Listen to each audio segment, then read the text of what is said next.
Electoral bond scheme వివరాలు supreme court ఆదేశం మేరకు స్టేట్ బ్యాంక్ ఆఫ్ ఇండియా బయట పెట్టాక దాని విశ్లేషణ చూస్తుంటే ఎంత ఆందోళనకరంగా అవినీతి పద్ధతుల్లో ఈ ప్రక్రియ జరిగింది అనేది మనకు అర్థమవుతుంది.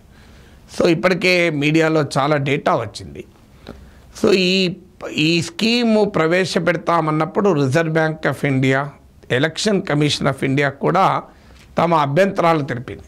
అయినా కేంద్ర ప్రభుత్వం ఎలక్టోరల్ బాండ్ స్కీమ్ను ఒక పారదర్శకత లేని పొలిటికల్ ఫండింగ్ స్కీమ్గా పెట్టారు.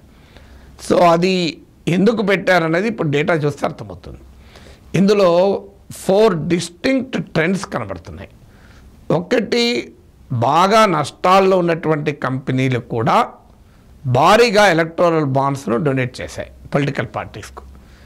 ఎవరికైనా అనుమానం వస్తుంది, భారీగా నష్టాల్లో ఉన్న కంపెనీలు ఎలా డొనేట్ చేస్తాయి? ఇప్పుడు ఈ డేటాను పరిశీలిస్తే కనీసం ఒక 33 కంపెనీలు, ఈ 33 కంపెనీల మొత్తం నష్టాలు 1,00,000 కోట్లకు పైగా. 1,00,000 కోట్లకు పైగా నష్టాల్లో ఉన్న కంపెనీలు 582 కోట్లు 582 crores విలువైన ఎలక్టోరల్ బాండ్స్ కొనుగోలు చేశారు. ఇందులో 75% భారతీయ జనతా పార్టీకే వెళ్ళింది ఈ నిధులు. సో ఇది మొదటి ట్రెండ్. అంటే భారీగా నష్టాలున్న కంపెనీలు కూడా ఎలక్టోరల్ బాండ్లు కొని రాజకీయ పార్టీలకు విరాళాలు ఇచ్చాయి. అందులో 75% బీజేపీకి వెళ్ళాయి. ఆ విరాళాలు ఏదో కొద్ది మొత్తం కాదు, చాలా గణనీయమైన ఫండింగ్. నేను చెప్పినట్లు 582 crores 2016-17 నుంచి 2022-23 మధ్యకాలంలో జరిగినటువంటి ట్రాన్సాక్షన్లను చూస్తే ఈ పీరియడ్లో సుమారు 1,00,000 కోట్ల నష్టాలున్న కంపెనీలు ఎలక్టోరల్ బాండ్స్ రూపంలో 582 crores ఇచ్చాయి. ఎలక్టోరల్ బాండ్ స్కీమ్ 2018లో ఇంట్రడ్యూస్ చేసిబడ్డారు. ఇక రెండవది, ప్రాఫిట్ మేకింగ్ కంపెనీస్, లాభాలు వచ్చే కంపెనీలు తమ మొత్తం లాభాల కన్నా ఎక్కువ ఎలక్టోరల్ బాండ్స్ కొన్నారు. అంటే 100 రూపాయలు లాభం వస్తే 150 రూపాయలు పెట్టి ఎలక్టోరల్ బాండ్స్ కొన్నారు. ఏ కంపెనీ అయినా ఉంటుంది అది.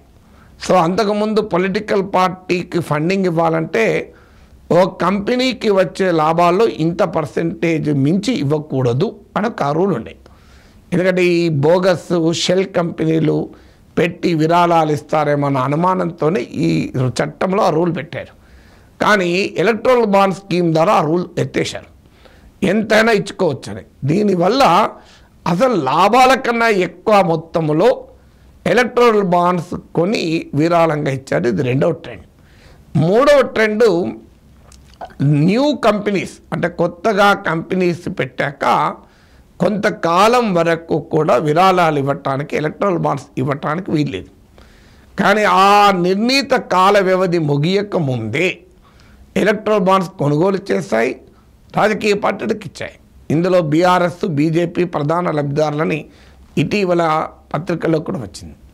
సో అందువల్ల రూల్స్కు ఫ్లౌట్ చేసి నియమ నిబంధనలను ఉల్లంఘించి కూడా ఎలక్టోరల్ బాండ్స్ కొన్నారు. మరి స్టేట్ బ్యాంక్ ఆఫ్ ఇండియా వాళ్ళకి ఎలా అమ్మింది? వాళ్ళ రాజకీయ పార్టీలు ఎలా వాటిని ఎన్కాష్ చేసుకున్నాయి?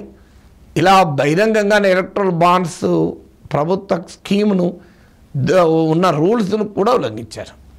ఇక నాలుగవది, క్లియర్ నెక్సెస్ కనబడుతోంది.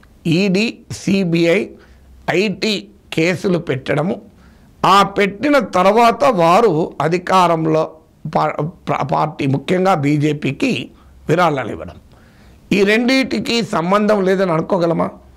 దీన్ని బట్టి అనుమానం ఏంటంటే ఎలక్టోరల్ బాండ్లు కొన్ని డబ్బులు ఇచ్చేందుకు ఒక రకంగా ఈడీ, సిబిఐ, ఐటీని పురమాయించారు. ఆ కేసులకు భయపడి కంపెనీలు ఎలక్టోరల్ బాండ్స్ ఇవ్వడం అంటే ఒక రకంగా క్విడ్ ప్రోకో, నీ మీద కేసు పెడతాం డబ్బులు ఇవ్వకపోతే, లేదా కేసులు పెట్టి డబ్బులు ఇస్తే ఆ కేసులు ఎత్తివేస్తాం, లేదంటే మరి ఈడీ, సిబిఐ, ఐటీ కేసులు తీవ్ర రూపం ఉంటాయి. సో ఇంత బ్లేటెంట్గా కేంద్రంలో ఉన్న ప్రభుత్వం అధికారాన్ని దుర్వినియోగం చేయడం, ఇంతకు మించిన అవినీతికరమైన రాజకీయ విరాళాలు ఉంటాయా? అందుకే స్వతంత్ర భారతదేశ చరిత్రలోనే అతిపెద్ద కరప్షన్ స్కాండల్ ఎలక్టోరల్ బాండ్స్ అన్న విమర్శలు రావడానికి కారణం అది.